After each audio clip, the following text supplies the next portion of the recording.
আজকে আমরা chicken chicken pakora pakora বানাবো। নমস্কার সবাইকে। যেখান থেকে গতকাল গল্পটা শেষ করেছিলাম, আজ সেখান থেকেই আবার শুরু করছি।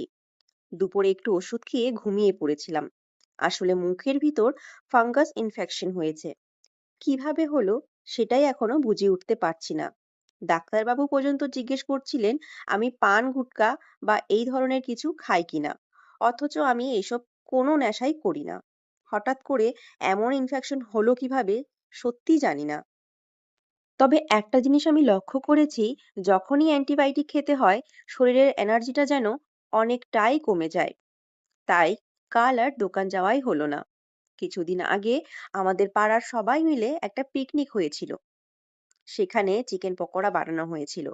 সেদিন থেকেই আমার ছেলে বারবার বলছে, মা, একদিন ঘরে চিকেন পকোড়া বানাবে। তাই ভাবলাম, যেহেতু আর দোকান যাওয়া হলোই না, তাহলে ছেলের ইচ্ছেটাই পূরণ করে ফেলি। ঘুম থেকে উঠে বেরিয়ে পড়লাম চিকেন আনতে। মা আর ছেলে মিলে চিকেন নিয়ে এলাম।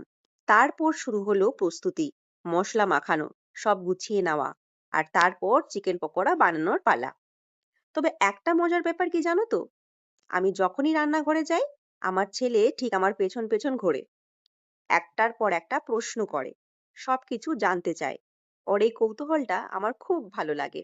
কালকের ভিডিওর জন্য বিকেল বেলার ছোট ছোট অনেক মুহূর্ত ক্যামেরা বন্দি করেছিলাম, কিন্তু এখন এডিট করতে বসে বুঝলাম, আরে বাবা, এতগুলো ছোট ছোট ক্লিপ নিয়ে ফেলেছি যে এখন এডিট করতে বেশ সময় লেগে যাচ্ছে। তাই ভাবলাম এরপর থেকে হয়তো একটু কম ক্লিপস নেব, কিন্তু সুন্দর মুহূর্তগুলো ঠিকই ধরে রাখবো। এর মধ্যেই চিকেন পকোড়া তৈরি হয়ে গেল।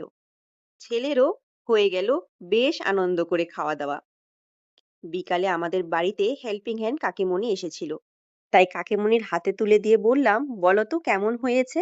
যেহেতু উনিই প্রত্যেক দিন বাসনপত্র ধুয়ে গুছিয়ে দেন, তাই ওনাকেই বসিয়ে কয়েকটা চিকেন পকোড়া খেতে দিলাম। বললাম, খেয়ে বলো কেমন হয়েছে। উনিও বেশ পছন্দ করেছেন। আর চিকেনের যে হাড় আর কিছু অংশ বেঁচে গিয়েছিল, সেগুলো দিয়ে রাতের জন্য মাংস ভাত রান্না করলাম। আমার ছেলে মাংস ভাত ভীষণ পছন্দ, তাই রাতের মেনুতে আর কোনো চিন্তাই ছিল না। রাতে খাওয়া দাওয়া সেরে একটু সময় কাটালাম ছেলের সঙ্গে। আমি সবসময় চেষ্টা করি যত ব্যস্ততাই থাকুক না কেন ওকে একটু সময় দেওয়ার, কারণ আমি জানি এই ছোট ছোট মুহূর্তগুলোই ওর মুখে সবচেয়ে বড় হাসি এনে দিতে পারে। কখনো খেলি, কখনো গল্প করি, কখনো আবার ওকে কোলে নিয়ে দোলাই। আর এই সময়টুকু আমারও খুব ভালো লাগে। আর একটা মজার কথা বলি, আমি ঘুমোতে যাওয়ার আগে হয় বই পড়ি নয়তো কিছু লিখি। অনেক দিনের অভ্যেস।